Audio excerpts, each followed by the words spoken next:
to welcome out a very special guest to BizNinja Radio today. Today we have Peter Shankman. Peter is an entrepreneur that I have been following for, I think it's been about 6 or 7, maybe even 8 years.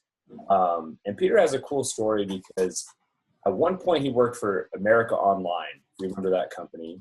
And he seized a really cool opportunity.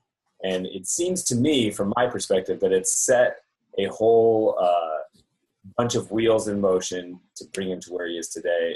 And I don't know if that's right, but will you tell me a little bit about your Titanic t-shirts? Yeah, I love the Titanic t-shirt story. That's always my favorite. So long story short, I was just switching out which books you see in the background. What's my story? I was, had worked for AOL for several years and I moved back to New York and I was consulting. I had no money, wanted to start a PR agency. I thought I could do it. I figured there got to be people out there who needed a PR firm that could be faster and quicker than the big agencies. It was the summer of '98. There was a movie coming out on video called Titanic. I figured there had to be other people that hated that movie as much as I did. So I took my rent money and I had 500 t-shirts printed up and the t-shirts read "It sank, get over it." And I went in Times Square and I figured if I could sell 180 shirts online, I'd make my money back. Anything more would be profit. I could start my agency. I figured it would take a week. I sold 500 shirts in 6 hours, made $5,000, came home, called the reporter at USA Today, told her what I did. She wrote about it online. I sold 10,000 shirts, or she wrote about it in USA Today. I sold 10,000 shirts online, cleared about 110, 120 grand, something like that. Started my first company. Pretty crazy. That's incredibly crazy because you set out with the aspirations to like, hey, let's at least break. I set out with the aspirations to not go bankrupt. If I hadn't done it, I would have had to probably move back in with my parents. Yeah. And so instead, bam, you clear 6 figures and you get some amazing momentum going to start an agency. Now, kind of the premise that, what's the worst that can happen? If it doesn't work, it doesn't work, but I'm going to give it a shot. No, it's amazing. And I love that you did it. And then now you did something though that I think a lot of people, you didn't miss an important piece. You went out and you exceeded your expectations selling the shirts. But then you kept going. You kept the pedal down by making the phone call and letting the reporter know. Why do you think a lot of entrepreneurs do that first thing, but they forget to keep that momentum going, or they get distracted? I think a lot of it comes to the fact that we tend to focus on having a backup plan for when we fail. Right? We have a backup plan for when we fail. Oh, if this thing fails, let's have a backup plan for it. Let's make sure that we have something to do in case we blow this thing, right? I'm a huge fan of having a backup plan for when you succeed. Oh, interesting. It's the logic there is that, okay, if I do something and it works, well, what happens then? What happens if I post something online that blows up? Will my website be able to handle it? Will I have the ability to fulfill it? Will I be able to, will I be in a plane? So have this backup plan for when you succeed. Yeah, we saw a lot of people not having that when they would experience like the Oprah effect. Mm-hmm. Right? Exactly. Yeah, they weren't ready. At the end of the day, you need to have something like that because if you don't, you're in trouble. So this is 1998. You get the momentum going, and was this around the time that you wrote your first book, or had your first? Yeah, book wasn't until 2005. My first book was 2005. I had been doing PR for years by that point. Now, in 98, I simply wanted to start a PR firm. And that's where everything came from in that.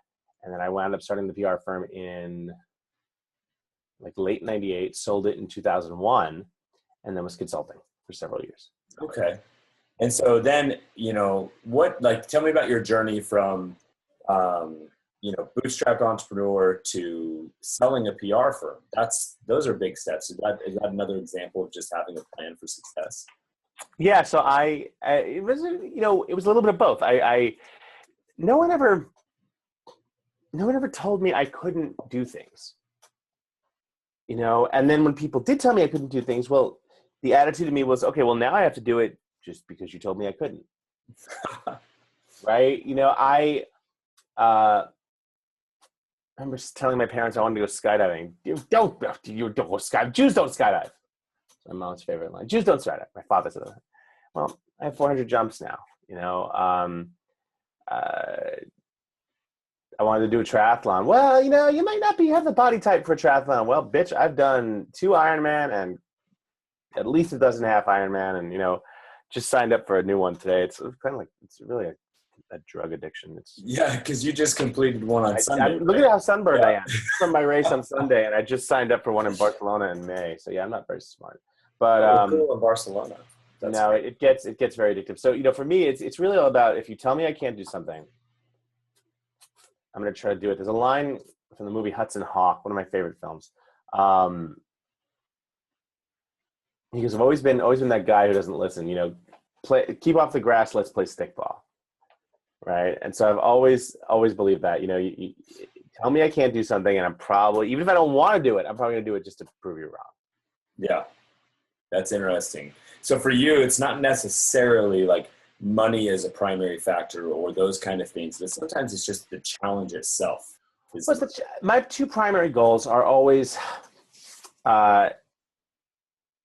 do something because it's fun and because it makes the world a better place. That's sort of my belief that how to improve life. I think that if you're doing those 2 things, then money tends to come. Yeah, and it's always going to be getting better for you, so you're going to have fun because that's your goal. Yep. And when you're out there and you're having fun and you're doing big things, I think pretty naturally it's going to follow that you're going to be benefiting the lives around you just because you're in a good mood, right? And you had you posted recently your $8 secret hack to flight upgrades, right? And I love that. Tell us about that real quick, and then why that. Yeah, I mean, every time I get on a plane, I bring a large bag of M&Ms, and I give it to the lead flight attendant, and I tell her to share it with everyone. And it sounds crazy, but it is one of the best things you can do to improve your flight and everyone else's flight, because flight attendants by default expect to be treated like crap. They expect that you're going to be in a bad mood, so they're going to be in a bad mood. And, if you could just treat them a little better, all of a sudden they're like, oh my God, that was the nicest thing ever. And so it's that, the beauty of that is really to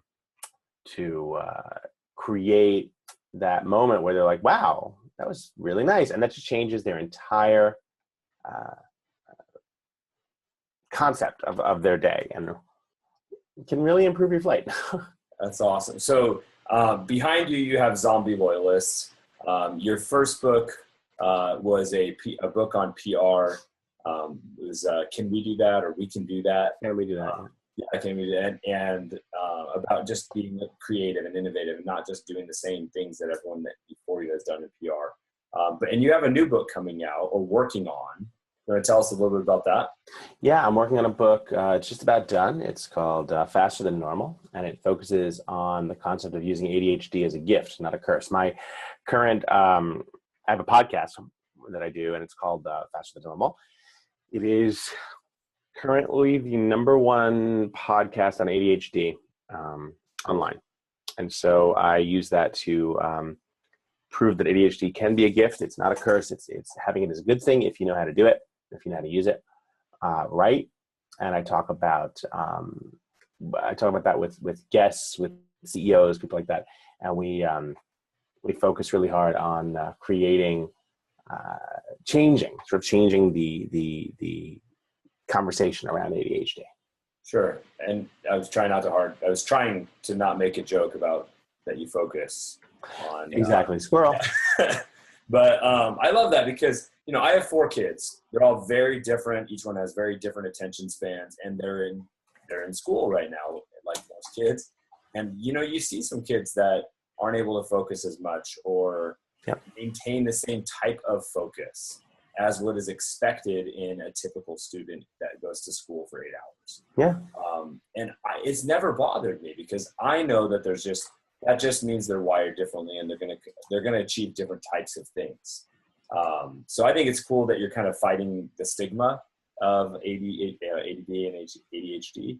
I think there's definitely, like you said, it's a superpower applied, right? And if people don't beat themselves down just because they have something that's considered different or whatever. I've always thought that, being different is good. Who the hell wants to be like everyone else? That's boring. I mean, it's funny because as a kid, you kind of, the kiss of death is not being like everyone else. Like, oh my God, he's different. But it turns out that's like the best possible thing you could be. Yeah, and it's interesting as I watch my kids, grow up. It's around third grade that they even start realizing that their thing is different. And then, I remember my kids aren't quite in high school yet, but I remember by about end of high school, they start wanting to get that individuality again. And some of them do, and some people just decide they're just going to ride that standard line the rest of their lives. But so one of the first things I launched this radio show back in 2011, and a tool that I used for the show almost every week was a service called Help a Reporter Out, which you started. Tell me about how you came up with that idea, and did it go the way you expected? I just like helping people. I've always liked helping people. And so to be able to help people is one of those things that I thought, hey, this could be useful. And so creating HARO really started out with me just wanting to help other people. What can I do to help this reporter connect with this source? I know everyone. I talk to everyone. It's simply what I do. If you're sitting on a plane next to me, unless you fake your own death, you're going to know everything about me by the time we land, right? I'm going to know everything about you, I should say. So for me, it was really about figuring out a way to take what I knew and help people with it. How can I create things that can allow people to connect using the knowledge that I have of all these people I know? Over time, it became way too much for me to do that. I'd get reporters calling me, hey, I understand you have a lot of friends who are sub-Saharan soil experts. I'm like, sure. How can I make that work? So I came to that concept that I could create something like that and make things a little better. And so that launched Help a Reporter. It blew up beyond my wildest dreams. Wound up getting acquired for a very nice sum and sort of changed my life. So I mean, because I've been kind of following you for quite a while, I remember when you first got started and when you were like, it was like you're still figuring out the website and how the email blasts were going to work. And then you said, then it blew up beyond your wildest dreams. It got acquired. How did you keep adapting? I mean, I guess this kind of goes back to our very first question, but how did you keep adapting to a point where you built this idea to an acquisition target? The acquisition actually came because they reached out to me. The company that acquired us was our largest advertiser. They reached out to me and said, hey, we'd like to buy you. But I think that for me, it's constantly building things that are listening to the audience and saying, the audience wants this, the audience wants that. How can I make this better?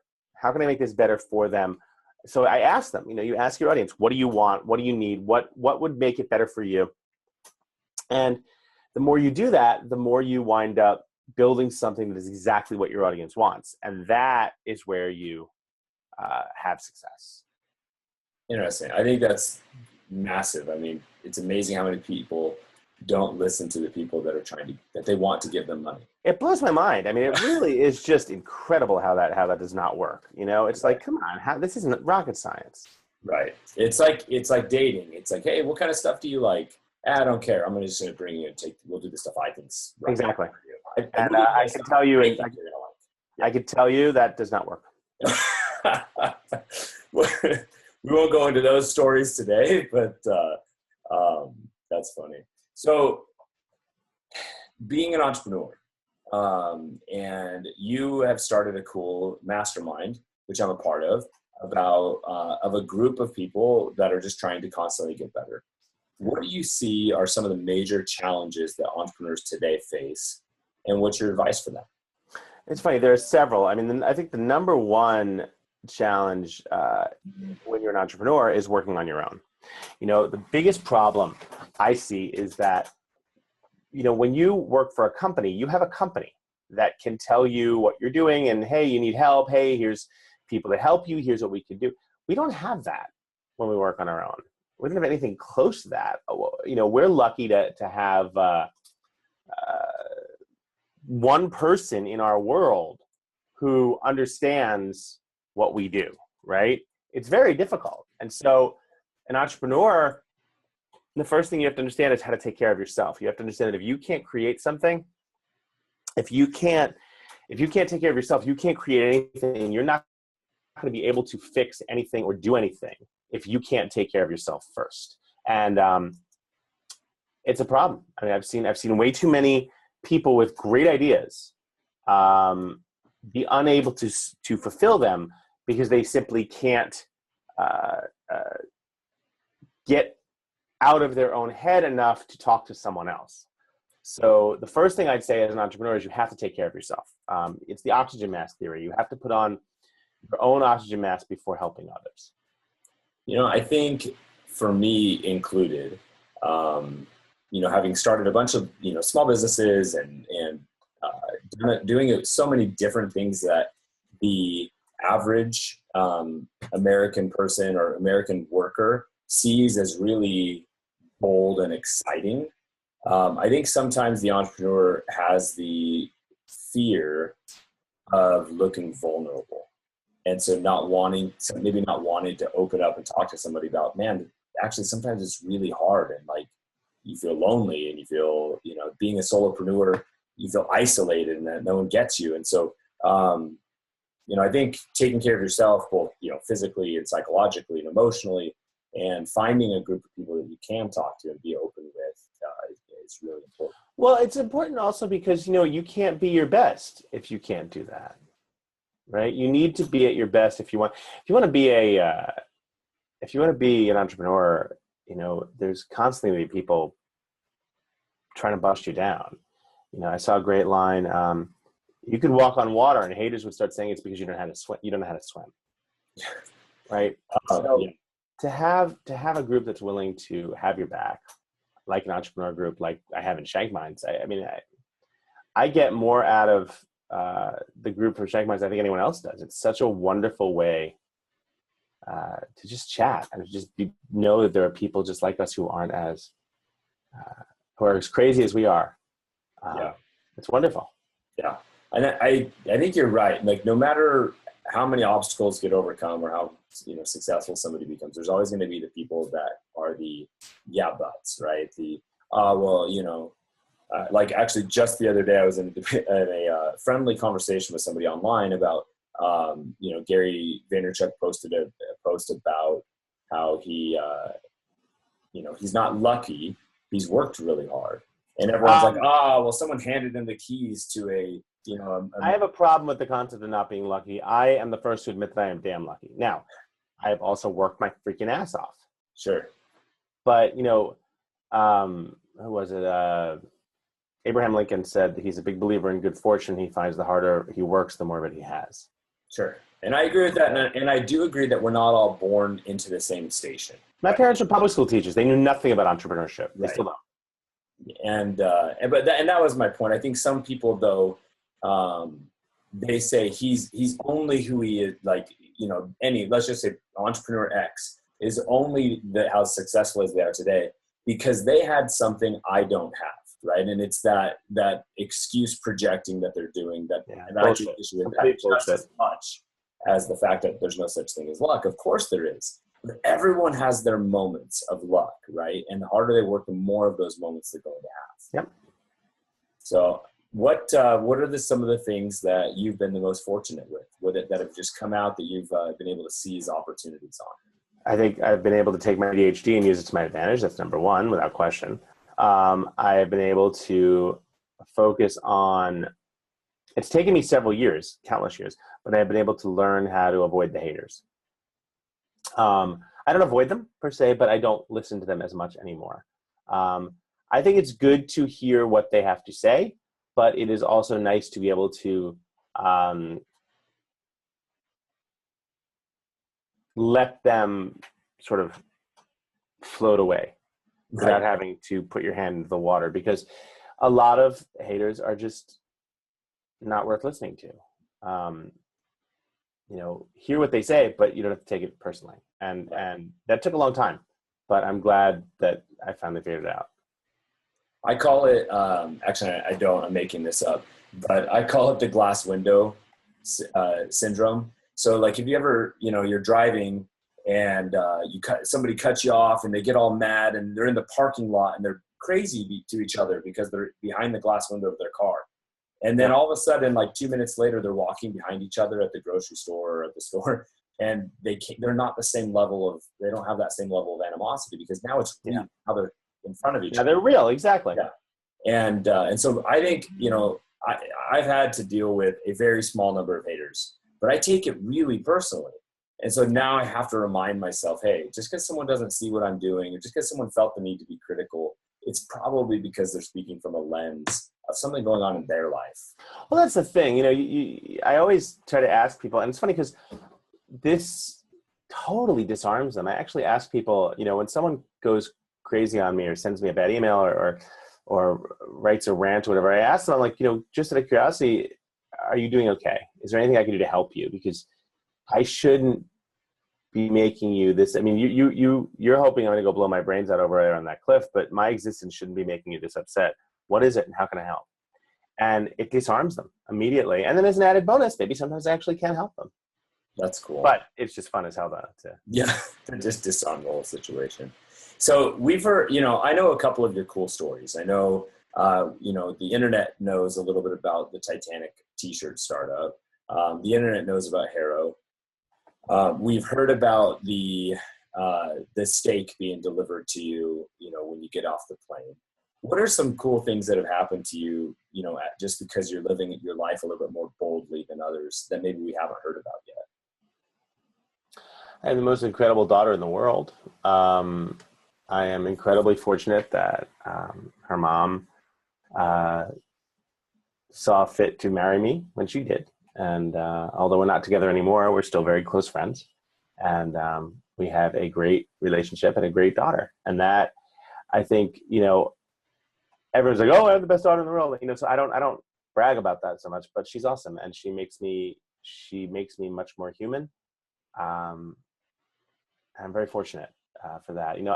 I look at the little things. I mean, I'm sitting here and it's 2 days after the race. I'm hurting like hell right now, right? I'm sore as hell. But you know what? I get up at 3 a.m. to pee. And, I get out of bed, and when you wake up in the middle of the night, you forget that your body hurts. So you're like, oh my God, Right. And I remember, hobbling to the bathroom, and I realized my muscles are doing exactly what they're supposed to do. They are repairing, and as they repair, they get hurt. I don't have a muscle disease. I don't have anything that prevents my body from doing this. I mean, sure, I'm injured. I have a hip issue that I have to fix, but look what I was able to do. I did a 70.3 mile race the other day. How fortunate am I, and how blessed am I that I'm able to do that? And I think the very basic concept of stopping and thinking, okay, I'm in an office that I can afford to pay for. I'm talking to you on a big ass monitor right now that I can afford to have. I have a daughter who doesn't hate me yet. I mean, she's only 3. I'm sure she'll hate me at some point, but all these things, right? And we take them all for granted, but they're not. And I just don't think as a society, as people, I don't think we look enough at what we have and say, I'm really, really fortunate for this. Yeah, I'm with you. I think just really, truly being more full of gratitude changes our perspective. And my kids absolutely keep me grounded and keep me refocused on the things that matter. And because every once in a while, I get out of my own way enough to see things from their perspective, and they still realize how cool everything is, right? Especially my youngest, who's 6.